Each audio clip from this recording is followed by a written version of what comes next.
Hello dear students, welcome in the online class of subject Basic Mathematics. I am Professor Dipali Ingre from Department of Mathematics.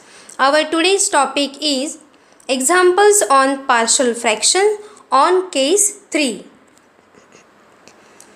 So अब हम देखते हैं course outcomes. Apply the concepts of algebra to solve engineering related problems. ये chapter के concept का use करते हुए आप इंजीनियरिंग रिलेटेड प्रॉब्लम्स सॉल्व कर सकते हो. Now learning outcomes. After watching this video you will be able to identify the case of partial fraction.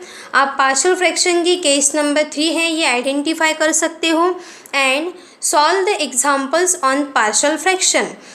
And step का यूज़ करते हुए आप पार्शियल फ्रैक्शन के एग्जाम्पल्स भी सॉल्व कर सकते हो. Let us start our today's class on examples on partial fraction on case number 3. So dear student, हम केस नंबर 3 के एग्जाम्पल सॉल्व कर रहे हैं एंड केस नंबर 3 में डिनोमिनेटर में कैसी टर्म होती है? Yes, irreducible quadratic factors. अब आप यहाँ पे ध्यान से देखिए, एक्स क्यूब माइनस 1 है, ठीक है, एक्स क्यूब माइनस 1. तो क्या आप इसे ब्रेक कर सकते हो? मतलब यहाँ फॉर्मूला लगाते हुए इसके आप फैक्टर्स निकाल सकते हो, ठीक है. मतलब लीनियर यानी एक्स का पावर क्या आना चाहिए? 1. तो अगर आप इसे ब्रेक कर सके तो ये केस नंबर 1 या 2 में जाएगा. लेकिन अगर आप इसके फैक्टर्स नहीं निकाल पाए तो ये कौन से केस में चला जाएगा? Case number 3, when denominator contains irreducible quadratic factor, जो रिड्यूस नहीं होते हैं, ठीक है. तो सबसे पहले सॉल्यूशन में हम ये एग्जांपल लिखते हैं. क्या गिवन है? So given x upon x cube minus 1. ये क्वेश्चन हमने यहाँ पे लिख लिया, ठीक है. तो आप सबसे पहले देखते हैं एक्स क्यूब माइनस 1 को हम फैक्टर के फॉर्म में कन्वर्ट कर सकते हैं या नहीं. सो एक्स क्यूब माइनस 1 को हम यहाँ पे साइड में सॉल्व करके देखते हैं. सो एक्स क्यूब माइनस 1 को आप कैसे लिख सकते हो? एक्स क्यूब माइनस 1 का क्यूब लिख सकते हो या नहीं? यस, क्योंकि 1 के पावर में हम 2, 3, 4, 5 अगर लिख भी दिया तो भी आंसर क्या रहता है? 1 रहता है. तो यहाँ पे हम 1 क्यूब के फॉर्म में लिख सकते हैं. तो यहाँ पे देखिए एक फॉर्मूला प्रेजेंट है एक्स क्यूब माइनस 1 क्यूब के लिए, ए क्यूब माइनस बी क्यूब. ये फॉर्मूला आप पहले ही पढ़ चुके हो. तो वो फॉर्मूला क्या होता है मैं यहाँ पे नीचे लिख रही हूँ. ए क्यूब माइनस बी क्यूब का फॉर्मूला क्या होता है? ठीक है, तो ये फॉर्मूला होता है ए माइनस बी, पहले ब्रैकेट में क्या आता है यहाँ पे? माइनस, ठीक है, ए माइनस बी, एंड दूसरे ब्रैकेट में A square plus A into B plus B square. Yes, ये फॉर्मूला किसका है? A cube minus B cube का. So A cube minus B cube का फॉर्मूला, पहले ये माइनस होने के कारण पहले ब्रैकेट में minus A minus B, and यहाँ A square plus A into B first term into second term plus दूसरी टर्म का स्क्वायर. एंड अगर यहाँ पे A cube plus B cube रहा तो, क्योंकि एग्जामिनेशन में एग्जाम्पल ऐसे भी आ सकता है, तो फॉर्मूला क्या रहता है? यहाँ प्लस है तो पहले ब्रैकेट में plus A plus B into A square, यहाँ पे आता है minus A into B plus second term का स्क्वायर. यहाँ पे ध्यान से देखिए, पहले टर्म का स्क्वायर, यहाँ सेकेंड टर्म का स्क्वायर, एंड बीच में दोनों का मल्टीप्लिकेशन. तो आप सोचिए यहाँ पे कौन सा फॉर्मूला लगने वाला है? यस, यहाँ माइनस होने के कारण ऊपर वाला फॉर्मूला. अब देखिए यहाँ x की जगह पे क्या है? यहाँ पे a की जगह पे x है एंड b की जगह पे क्या है? 1 है. तो आप इसे सामने कैसे ब्रेक कर सकते हो? तो ध्यान से देखिए स्टूडेंट, यहाँ है एक्स क्यूब माइनस 1 क्यूब, तो a माइनस बी ना, तो यहाँ पे क्या आ जाएगा? x minus 1.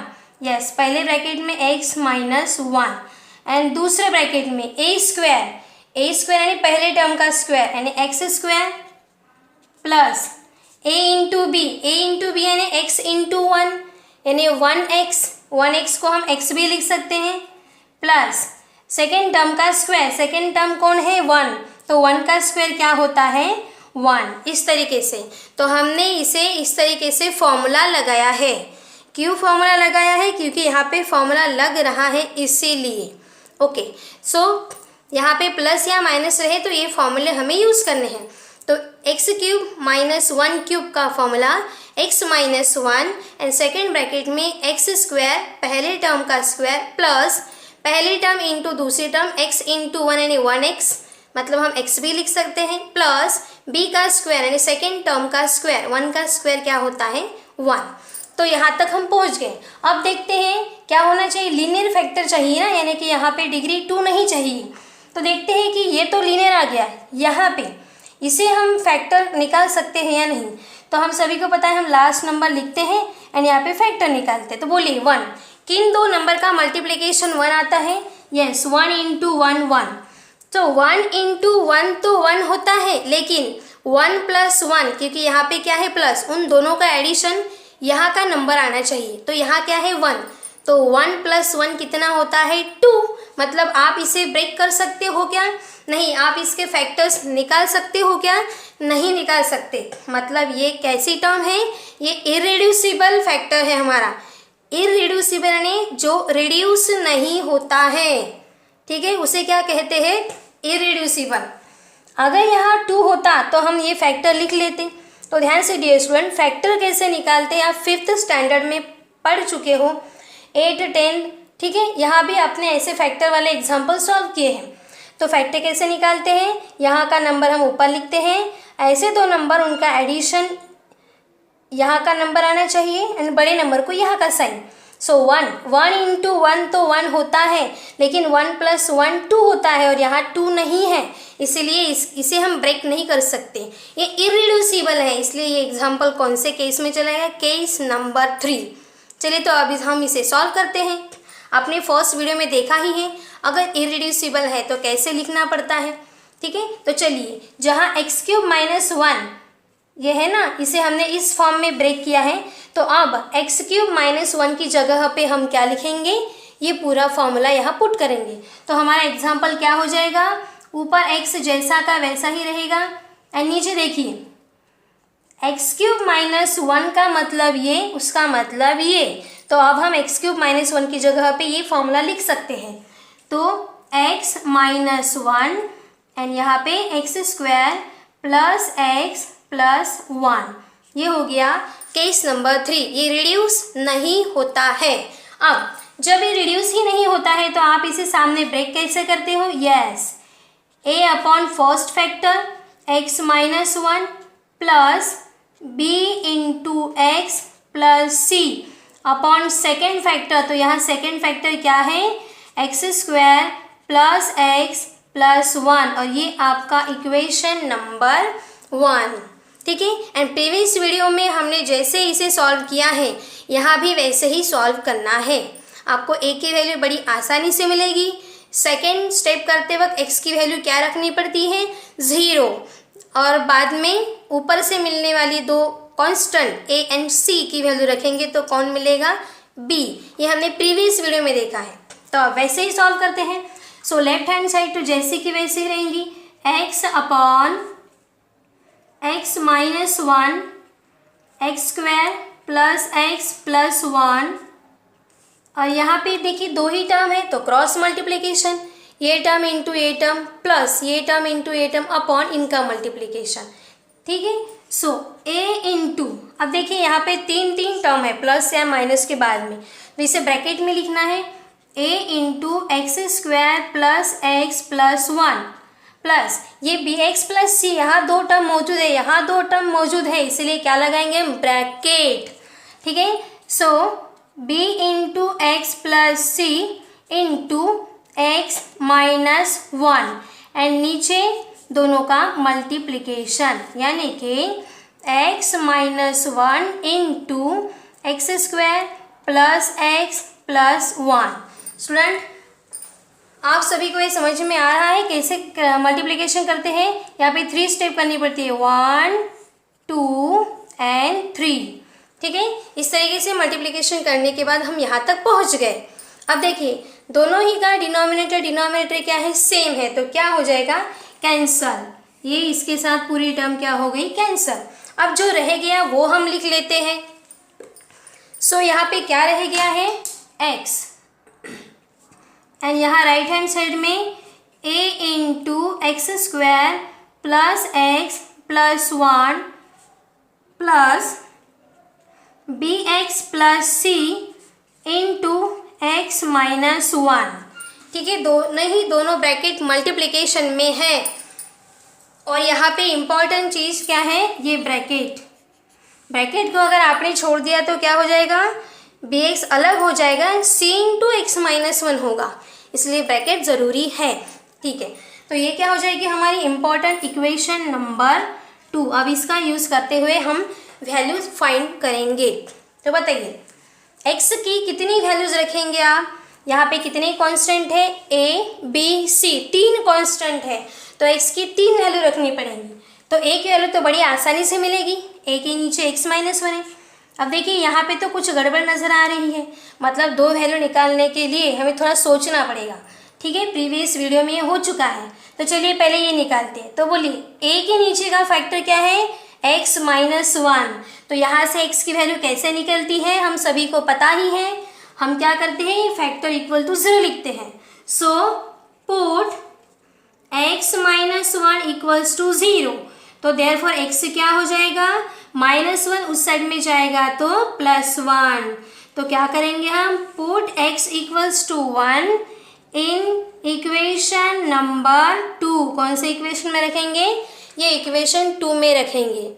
ध्यान से रखना आपको, क्या किया, a के नीचे वाला फैक्टर उठाया, वहाँ से x की वैल्यू फाइंड की, और नंबर एक साइड से दूसरी साइड में जाते वक्त साइन क्या होते हैं, चेंज होते हैं, प्लस है तो माइनस एंड माइनस है तो प्लस। चलिए इक्वेशन नंबर 2 पे हमारा हाथ रखते हैं दूसरा एंड सॉल्व करते हैं।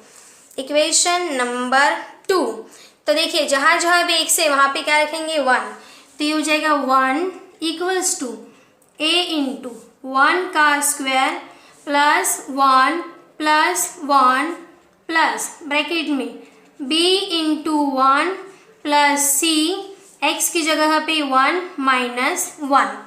अब आप यहाँ पे देख पा रहे होंगे 1 माइनस 1, तो बोलिए 1 माइनस 1 क्या होता है, 0। तो 0 इंटू ये पूरा ब्रैकेट क्या हो जाएगा, 0 हो जाएगा। ठीक है, 0 इंटू ब्रैकेट 0। तो इसे सॉल्व करते हैं, 1 इक्वल्स टू a।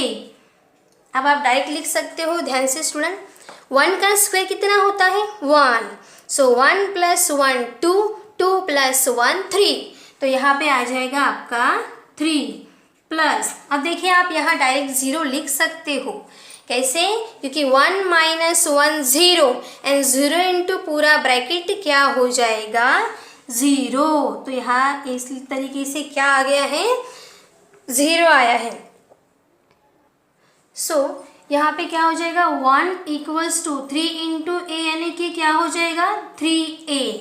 इस तरीके से 1 इक्वल्स टू 3a आ गया।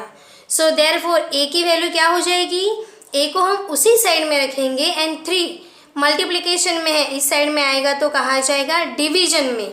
तो आंसर क्या हो जाएगा, a equals to 1/3, 1 divided by 3। तो हम यहाँ पे लिख सकते हैं देयरफॉर a इक्वल्स टू 1/3। ध्यान से देखिए मैंने a को उसी साइड में रखा है, क्योंकि बहुत सारे स्टूडेंट यहाँ पे गलती करते हैं, इसीलिए a जहाँ है वहीं पे रखिए और हमने उसके सामने के नंबर को हटाना है। तो ये मल्टीप्लिकेशन में है, कहाँ चला गया, डिवीजन में। आप नेक्स्ट स्टेप में a इक्वल्स टू 1/3 लिख सकते हो। तो ये तो हो गया a। अब हमें फाइंड करना है b एंड c। सो आप बताइए कैसे होगा वो। देखिए a की वैल्यू 1/3 आ गई है, तो इक्वेशन नंबर 2 में अगर हमने a की जगह पे 1/3 रख दिया तो a चला जाएगा। अभी भी हमारे पास कितने कांस्टेंट प्रेजेंट है, b एंड c, 2। तो 2 में से एक तो हटाना है हमें, b एंड c। तो कैसे करेंगे, याद करिए प्रीवियस लेक्चर में हमने क्या पढ़ा था कि यहाँ पे x प्रेजेंट होने के कारण देखिए इन दोनों के बीच में मल्टीप्लिकेशन है। तो हमने क्या कहा था कि सेकेंड स्टेप के वक्त, दूसरी स्टेप करते वक्त हमेशा x की वैल्यू क्या रखेंगे आप, 0। तो 0 इंटू बी क्या हो जाएगा, 0 हो जाएगा। तो ए पुट करने की वजह से ए चला जाएगा, यहाँ 0 रखने की वजह से ये चला जाएगा और हमें कौन सा कांस्टेंट मिलेगा, सी। यस, तो डियर स्टूडेंट अब हम क्या पुट करने वाले हैं, put x equals to 0। Yes, तो हम ये यहाँ पे साइड में सॉल्व कर लेते हैं, पुट x इक्वल्स टू 0। और केस नंबर 3 में आपको ऐसा ही करना है, ठीक है। क्या करना है, put x equals to 0। So put x equals to 0, ये इंपॉर्टेंट है। Put x equals to 0 and a की वैल्यू कितनी आई है वो भी रखनी पड़ती है, एंड a इक्वल्स टू 1/3। अपने मन से रख रहे हैं क्या, नहीं, ये हमें मिली है। कहाँ पे रखेंगे ये, इन इक्वेशन नंबर 2, इक्वेशन नंबर 2 में रखनी है। तो ये है हमारी इक्वेशन। तो अब जहाँ भी x नज़र आएगा वहाँ पे क्या रखेंगे हम, 0। हमेशा सेकेंड स्टेप के वक्त 0 रखना है, 0 एंड a की जगह पे 1/3। चलिए रखते हैं, दूसरा हाथ हमने यहाँ पे रखा है, तो x की जगह पे 0, सो 0 इक्वल्स टू a की जगह पे 1/3। अब x² plus x plus 1, x मतलब 0, सो 0² plus 0 plus 1 plus bracket b into x मतलब 0 प्लस c, और यहाँ पे x आ गया, ठीक है। यहाँ पे तो x की जगह पे क्या रख रहे हैं, 0। ध्यान से देखिए, 0 माइनस 1, 0 माइनस 1। अब सॉल्व करते हैं, यहाँ पे 0 इक्वल्स टू 1/3। अब देखिए 0 प्लस 0 प्लस 1 यानी क्या हो जाएगा, 1 प्लस यहाँ पे b into 0, 0 plus c, 0 minus 1 यानी -1। तो ये हो जाएगा 0 इक्वल्स टू 1/3 इंटू 1 यानी 1/3 प्लस 0 प्लस c यानी क्या हो जाएगा, c, एंड ये -1, ठीक है, c -1। तो यहाँ क्या मिलेगा हमें, 0 equals to 1/3 plus into minus c। इस तरीके से हमें ये मिल गया है 1/3 माइनस c इक्वल्स टू 0। तो अब हमें क्या ट्रांसफ़र करना है, यहाँ पे हमें c की वैल्यू फाइंड करनी है। तो ध्यान से देखिए स्टूडेंट, यहाँ ऑलरेडी c के सामने माइनस साइन है, तो ये कांस्टेंट टर्म ट्रांसफ़र न करते हुए हम c भी ट्रांसफ़र कर सकते हैं। सो देयरफॉर ये -c इस साइड में आने के बाद क्या हो जाएगा, +c, ठीक है। चाहे तो मैं यहाँ पे लिखती हूँ देयरफॉर +c, क्यों, क्योंकि माइनस साइन इस साइड में आने के बाद प्लस हो गया, एंड 1/3 वहीं पे है तो उसका साइन चेंज होगा क्या, नहीं। So therefore c equals to 1/3। इस तरीके से हमने c की वैल्यू भी फाइंड कर ली है। तो डियर स्टूडेंट, केस नंबर 3 में पहले हमें a, फिर हमें c एंड लास्ट में b की वैल्यू मिलती है। तो a के नीचे वाला फैक्टर हमने उठा के यहाँ पे x की वैल्यू फाइंड कर ली, a मिल गया। सेकेंड स्टेप में हमेशा x की जगह पे क्या रखना है, 0 एंड a की वैल्यू रखेंगे तो कौन मिलेगा, c। और तीसरे वक्त a की वैल्यू c की वैल्यू ये रखेंगे एंड x की आप कोई भी वैल्यू रख सकते हो अपने मन से, लेकिन उसके लिए कंडीशन है डियर स्टूडेंट, x की वैल्यू आप अपने मन से रख सकते हो, लेकिन जो पहले रखी है वो नहीं रखना है। पहले क्या रखी हुई है हमने, देखिए x इक्वल्स टू 1 भी हम पुट कर चुके हैं एंड x इक्वल्स टू 0 भी रखा है। इन दोनों को छोड़ के तुम अपने मन से कोई भी वैल्यू रख सकते हो। तो 1 एंड 0 को छोड़ के आप -1 रख सकते हो, 2 रख सकते हो, 3 रख सकते हो। तो हम माइनस में नहीं जाएंगे क्योंकि यहाँ पे आप गड़बड़ कर सकते हो, माइनस का स्क्वायर आप -1 ही लिख देते हो, ब्रैकेट लगाना पड़ता है। तो थोड़ा कोशिश करिए प्लस वैल्यू रखेंगे। तो चलिए क्या पुट करेंगे अब हम यहाँ पे, सो पुट, जैसे देखिए मैं यहाँ पे लिख रही हूँ पुट, a की वैल्यू क्या आई है, 1/3, c की वैल्यू क्या आई है, वो भी 1/3, एंड x इक्वल्स टू अपने मन से रखिए 0 एंड 1 को छोड़ के, 0 एंड 1 को छोड़ के तो ठीक है 2 रख देते हैं। कहाँ पे रखना है ये, इन इक्वेशन नंबर 2, इन 2, इक्वेशन नंबर 2। अभी भी इक्वेशन 2 में ही रखना है। सो देयरफॉर इक्वेशन 2 इम्प्लाइज, ध्यान से देखिए मैंने यहाँ पे हाथ रख दिया, यस लेफ्ट हैंड साइड में क्या नज़र आ रहा है, x, तो x की जगह पे हम क्या रख रहे हैं, 2, तो यहाँ पे आ जाएगा 2 इक्वल्स टू, अभी देखिए यहाँ a नज़र आ रहा है, a की वैल्यू कितनी है 1/3 ब्रैकेट x का स्क्वायर यानी कि 2 का स्क्वायर प्लस x यानी 2 + 1 बंद, यहाँ ब्रैकेट b तो फाइंड नहीं हुआ है जैसा का वैसा, इनटू x, सो इनटू यहाँ पे क्या आ जाएगा 2 प्लस c की वैल्यू कितनी फाइंड की है हमने 1/3 इंटू x - 1, अब यहाँ मल्टीप्लिकेशन में x - 1 है, सो x - 1 तो x की जगह पे 2 - 1, चलिए लिख दिया, यहाँ ब्रैकेट इम्पॉर्टेंट है। अब ये 2 इक्वल्स टू 1/3, अब ध्यान से 2 का स्क्वायर क्या होता है 4 + 2 6, 6 + 1 7, तो यहाँ आप क्या लिख सकते हो 7 plus b into 2, 2 into b 2b plus 1/3, अब बताओ 2 - 1 क्या होता है 1, अब ये पूरे ब्रैकेट को 1 से मल्टीप्लाई करेंगे तो आंसर वो ब्रैकेट ही आता है, यस, सो यहाँ पे क्या मिलेगा 7 इंटू 1 क्या होता है 7, सो 2 इक्वल्स टू 7/3 प्लस ये ब्रैकेट जैसा का वैसा 2b प्लस 1/3, 1/3।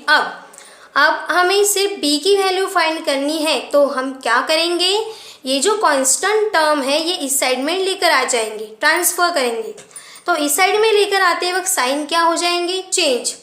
सो ध्यान से देखिए स्टूडेंट, यहाँ पे 2, अभी प्लस 7/3 है, इस साइड में आएगा तो -7/3, ये प्लस 1/3 माइनस 1/3 और इक्वल्स टू इस साइड में कौन रह जाएगा 2b। अब हमें इसे सॉल्व करना है, आप क्रॉस मल्टीप्लिकेशन करके सॉल्व कर सकते हो या फिर डायरेक्ट कैलकुलेटर पे भी सॉल्व कर सकते हो। सो प्रीवियस वीडियो में मैंने कैलकुलेटर पे बताया था, तो अब मैं इस तरीके से बताऊंगी। ध्यान से देखिए, यहाँ 2 के नीचे कुछ नहीं है, यानी आप क्या लिख सकते हो 1। अब हम क्रॉस मल्टीप्लिकेशन करेंगे, पहले 2 का करेंगे, ठीक है। सो यहाँ से स्टार्ट करना है, 2 इंटू 3 क्या हो जाएगा 6 minus 7 into 1 7 divided by 3 into 1 3। अब ये -1/3 तब तक जैसा का वैसा ही रहेगा एंड ये 2b, ठीक है। सो बताइए अब 6 - 7 क्या हो जाएगा -1/3, yes, so -1/3 -1/3 equals to 2 into b। अब देखिए 2 टाइम्स -1/3 है, आप ऐसा भी लिख सकते हो यहाँ पे, ठीक है। अब हम साइड में सॉल्व करेंगे, यहाँ पे ये टर्म यहाँ पे ध्यान से देखिए, साइड में सॉल्व करेंगे हम। सो ये दोनों का बेस सेम है, तो न्यूमरेटर की क्या होती है जो बीच में दिया है वो, यानी कि -1 - 1/3 इक्वल्स टू 2 इंटू b, ठीक है। अब -1 - 1 क्या हो जाएगा -2/3 इक्वल्स टू 2 इंटू b। अब ये जो 2 है ये कैसा है, ये मल्टीप्लिकेशन में है, इस साइड में आएगा तो कहाँ जाता है डिवीजन में जाता है, या फिर आप 2 गेट कैंसल भी कर सकते हो, ठीक है। सो -2/3 ये मल्टीप्लिकेशन में है, इस साइड में आएगा तो क्या आ जाएगा डिवीजन में चला गया इक्वल्स टू b। अब देखिए ये ऊपर का 2 एंड नीचे का 2 दोनों ही क्या हो जाते हैं कैंसल, देखिए दोनों कैंसिल हो गए, तो b की वैल्यू क्या नज़र आ रही है आपको। सो यहाँ पे ऊपर कुछ नहीं, मतलब -1/3 इक्वल्स टू b, तो इस तरीके से b की वैल्यू क्या हो जाएगी -1/3 इक्वल्स टू b, ठीक है। तो इस तरीके से हमने a फाइंड कर लिया, फिर c फाइंड कर लिया एंड लास्ट में b फाइंड कर लिया है। सो इस तरीके से हमने वैल्यूज़ फाइंड किए। तो सबसे पहले क्या किया, हमने क्वेश्चन लिखा, ये तो हमें लग रहा है कि तो क्वाड्रेटिक नज़र आ रहा है, तो इसे ब्रेक करने की कोशिश की। यहाँ पे सबसे पहले फार्मूला लगा दिया, क्योंकि फार्मूला यहाँ पे लग सकता है इसीलिए फॉर्मूला लगने के बाद पता चल रहा है कि ये सेकेंड जो ब्रैकेट है ना, ये रिड्यूस ही नहीं हो रहा है, इररिड्यूसिबल, इसीलिए केस नंबर 3 में चला गया। फिर ये स्टेप हम सभी को आती ही, क्रॉस मल्टीप्लिकेशन 1 2 3 करने के बाद डिनोमिनेटर कैंसिल हो गया। फिर इंपॉर्टेंट इक्वेशन नंबर 2 हमें मिली। फिर हमने a के नीचे का फैक्टर उठा के वहाँ से x की वैल्यू फाइंड की एंड इक्वेशन 2 में पुट कर दी, तो हमें a का कांस्टेंट मिल गया। अब हमेशा याद रखिए केस नंबर 3 के वक्त सेकेंड टर्म में x की वैल्यू हमेशा क्या रखेंगे, 0। x की वैल्यू 0 रख दी, a की वैल्यू जो हमें मिली है वो पुट कर दी, तो हमें कौन मिल गया, c।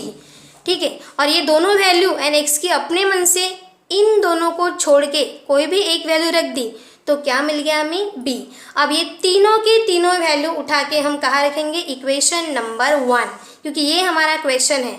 Dear student, previous video में मैंने आपको डायरेक्ट कैलकुलेटर पे बताया था, लेकिन इस वीडियो में मैंने डायरेक्ट बताया है कि आपको नहीं, क्रॉस मल्टीप्लिकेशन किया 1 2 3 ये मिल गया। फिर इसके बाद में यहाँ भी आप चाहे तो क्रॉस मल्टीप्लिकेशन कर सकते हो, लेकिन लॉ ऑफ इंडाइसेस वगैरह जो लॉ है ना वो रहते हैं, उसमें बेस सेम है, तो न्यूमरेटर की एडिशन सब्ट्रैक्शन होता है। तो -1 -1 -2, ये 2 जो है ये मल्टीप्लिकेशन में है, इस साइड में आएगा तो कहाँ चला गया, डिवीजन में, एंड 2 गेट कैंसल, तो यहाँ कुछ नहीं है, मतलब क्या प्रेजेंट है ऊपर, 1। गलती से भी -3 आंसर नहीं लिखना है, क्योंकि 3 डिनोमिनेटर में है। सो -1/3 इक्वल्स टू b। अब ये तीनों वैल्यू हम इक्वेशन 1 में पुट करते हैं। सो a equals to 1/3, b equals to -1/3 and c equals to 1/3 put in equation 2. So equation 2 implies, तो डियर स्टूडेंट ये हमारा इक्वेशन नंबर 2 है। अभी हमने पुट इन इक्वेशन 1 करना पड़ेगा, क्योंकि हमें क्या करना है, यहाँ पे हमारे प्रॉब्लम का आंसर सॉल्व करना है। ठीक है, पुट इन इक्वेशन 1। सो देखिए ये इक्वेशन 1 है, तो left hand side and right hand side में जहाँ सिर्फ a b c नज़र आए वहीं पे हमें ये पुट करना है। ठीक है, सो लेफ्ट हैंड साइड क्या है इक्वेशन 1 की, हमारा क्वेश्चन है। देखिए ध्यान से, ये क्वेश्चन है, तो ये क्वेश्चन का मतलब ही ये होता है, तो आप लेफ्ट हैंड साइड में अगर आपने ये पुट किया तो भी चलेगा, या फिर ये भी लिख सकते हो। So therefore equation 1 implies x upon, इसकी जगह पे आप क्या लिख सकते हो, मेन क्वेश्चन भी लिख सकते हो, x³ -1 इक्वल्स टू, देखिए a की जगह पे क्या लिखना है, यहाँ पे 1/3, सो 1/3 अपॉन x -1, फिर प्लस आ गया प्लस, अब b इंटू एक्स प्लस सी है, सो b की वैल्यू कितनी है, -1/3, सो b इंटू एक्स, ध्यान से देखिए यहाँ पे b इंटू एक्स प्लस सी की वैल्यू कितनी है, 1/3, एंड नीचे है x² प्लस x प्लस 1। ठीक है, सो यहाँ पे लिख देंगे हम x² प्लस x प्लस 1। इस तरीके से हमने इक्वेशन 1 जो है हमारा ये, इसमें वैल्यू पुट कर दी a b c की जगह पे, तो ये आपका फाइनल आंसर है। चाहे तो आप 1/3 1/3 1/3 कॉमन भी निकाल सकते हो, एंड अगर कॉमन निकाला तो कैसे हो जाएगा, यहाँ से आ जाएगा 1/3 और अंदर क्या रह जाएगा, 1/x -1। यहाँ पे देखिए दोनों में से 1/3 बाहर लिख सकते हो, तो अंदर क्या रह जाएगा, यहाँ पे -x, यहाँ पे +1, और बाकी की term as it is x² plus x plus 1, and दोनों में से फिर से आप 1/3 कॉमन निकाल सकते हो। ठीक है, तो इस तरीके से आपने ये भी आंसर लिखा तो भी राइट है। ठीक है, तो अब मैं आपको असाइनमेंट दे रही हूँ, वो आपको सॉल्व करना है। तीनों वैल्यू निकालने के बाद इक्वेशन 1 में वो हमें वापस पुट करना पड़ता है, या आपको याद रखना है। ठीक है, तो आप इसे भी फाइनल आंसर कह सकते हो। तो अभी आपको असाइनमेंट सॉल्व करने हैं। So assignment, resolve into partial fraction, so x/x³ + 1। तो ध्यान से देखिए यहाँ पे x³ + 1 यानी 1 को हम 1³ लिख सकते हैं। यस, 1³ लिखने के बाद ध्यान से देखिए यहाँ पे फॉर्मूला लगता है, सो वो रिड्यूस अगर नहीं होता है तो ये भी केस नंबर 3 में जाएगा। इस तरीके से यहाँ पे तीनों चारों प्रॉब्लम में फॉर्मूले लगते हैं। तो आप बराबर वीडियो को रिवर्स करके देखिए, स्टॉप करिए, फिर से देखिए, पढ़िए और ये पूरे एग्जाम्पल सॉल्व करिए। So our next chapter will be mensuration. So keep learning, happy learning. Thank you.